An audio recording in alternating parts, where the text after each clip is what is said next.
Oil pulling அது எப்படி பண்ணுறது? காலையில் எழுந்ததும் எதுவும் சாப்பிடாமல் இதயம் வளத்தை வாயில ஊத்தி நல்லா கொப்பளிக்கணும், அப்புறம் அதை துப்பிடணும். இதுதான் ஆயில் புல்லிங்.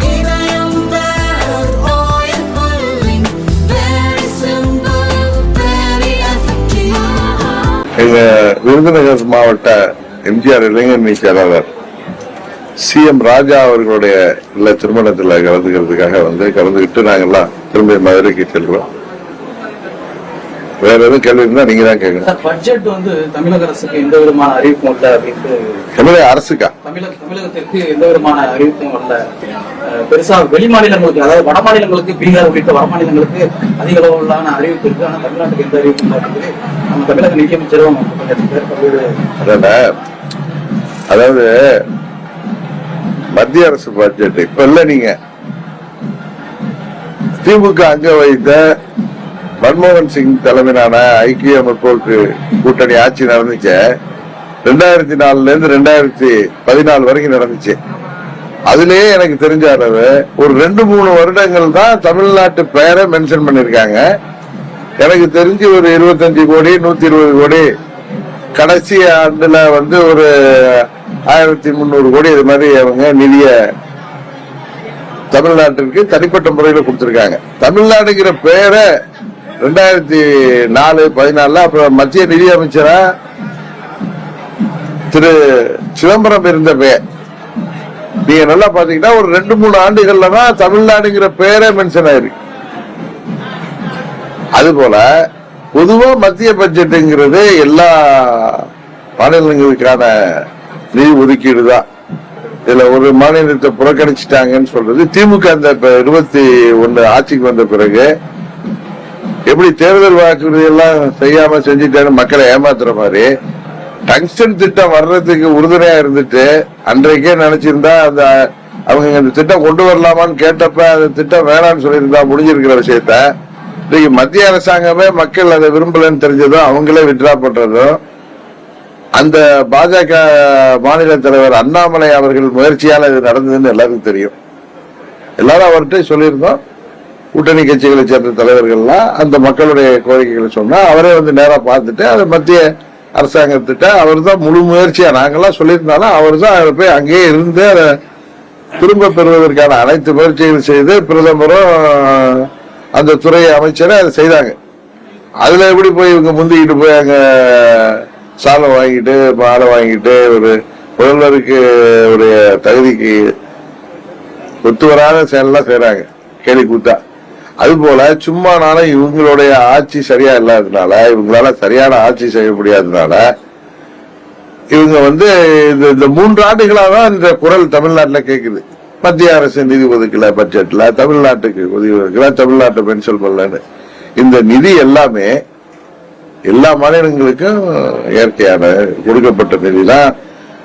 அதுல சில மாநிலங்களுக்கு பேர் மென்ஷன் பண்றாங்கன்னா அங்க ஏதாவது நிதி ஒதுக்கீடு இருக்கும், ஏதாவது ஒரு ஸ்கீம் ரொம்ப நாள் பெண்டிங் இருந்து கேட்டிருப்பாங்க, அதுக்காக கொடுக்கப்பட்டிருக்கும்.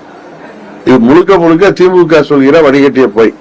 இதே பாத்தீங்கன்னா 2014 இருந்து மாண்புமிகு மோடி அவர்கள் அரசாங்கம் இருக்கிற இந்த 10 வருடங்கள்ல பல முறை தமிழ்நாட்டிற்கு நிதி ஒதுக்கப்பட்டிருக்கு.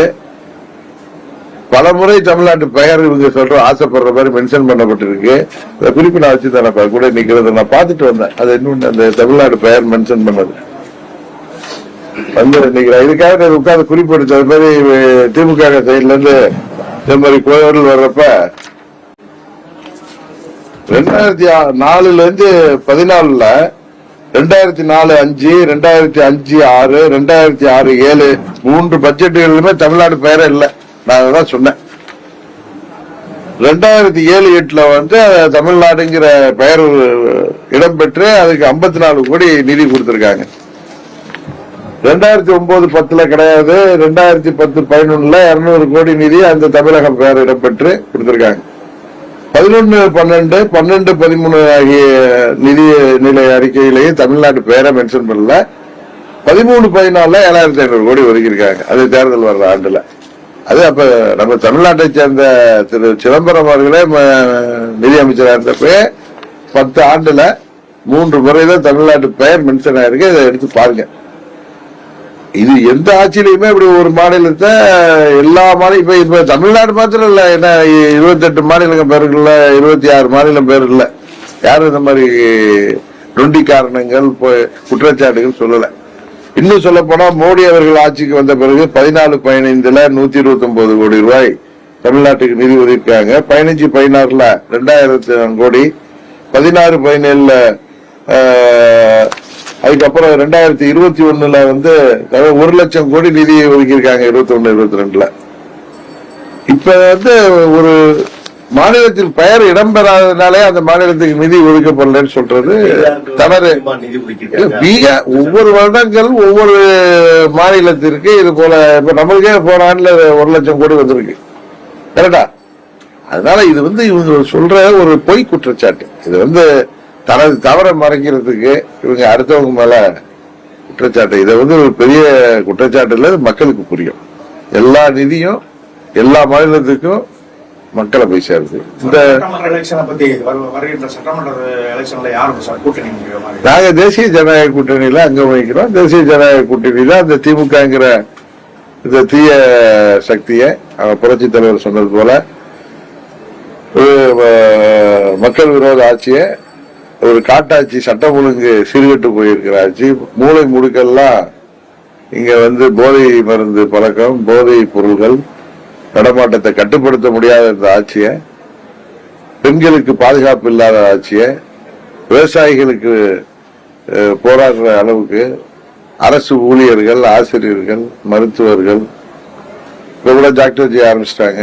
இது மாதிரி பழைய ஓய்வு திட்டம் சொல்லல, மக்கள் எந்த வேலை இது எல்லாம் வேலைகள் எல்லாம் நிரந்தரம் பண்றேன்னு சொல்லிட்டு செய்யல. ஆசிரியர்கள் போராடுறாங்க, பகுதி நேர ஆசிரியர்கள், மருத்துவர்கள், செவிலியர்கள், எந்த துறையை சேர்ந்தவர்கள் தமிழ்நாட்டில் இன்றைக்கு போராடாம இருக்காங்க? மாற்றுத்திறனாளிகள் கூட போராடி அவர்கள் கூட அடக்குமுறை தேவைப்படுது, கைது நடவடிக்கை நடக்குது. இன்றைக்கு முதலமைச்சராக இருக்கிற திரு ஸ்டாலின் அவர்கள் எதிர்கட்சி தலைவர் வந்தப்ப எப்படி எல்லாம் போராட்டம் பண்ணாரு. இன்றைக்கு போராட்டம் பண்ணுவதையே மற்ற கட்சிகள், அண்ணா யூனிவர்சிட்டியில் நடந்த அந்த கொடுமையான சம்பவத்துக்கு எதிராக எதிர்கட்சிகள் போராட்டம் பண்ண அரசியல் பண்றாங்கிறாங்க.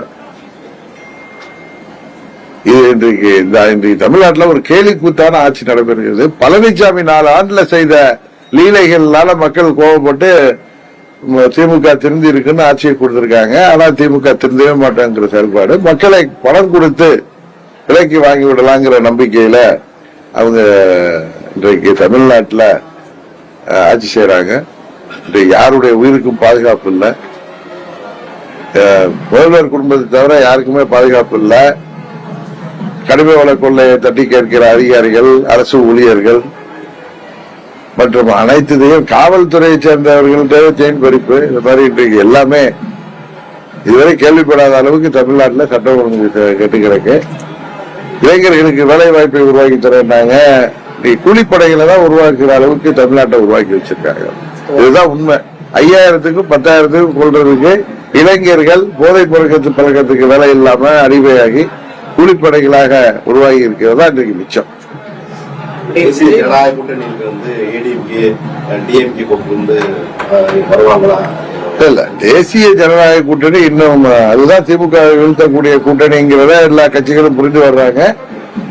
எங்களுக்கு அம்மாவுடைய தொண்டர்கள் இந்த கூட்டணியை வலுப்படுத்துவாங்க நம்பிக்கை இருக்கு. இன்னும் மற்ற கட்சிகள் யாரெல்லாம் திமுகவுடைய இந்த காட்டாட்சியை எதிர்த்து இன்றைக்கு அரசியல் செய்கிறார்களோ அவர்கள் எல்லாம் தனித்து நின்று தங்கள் வாக்குகள் பெறுவது மூலம் திமுகவிற்கு அது பலனாக அமைந்து விடாமல் தேசிய ஜனநாயக கூட்டணியை வலுப்படுத்துகின்ற விதமாக அவர்களும் எங்க கட்சிக்கு, எங்கள் கூட்டணியில ஆதரவு தெரிவிக்கணும் நான் சொல்றேன்.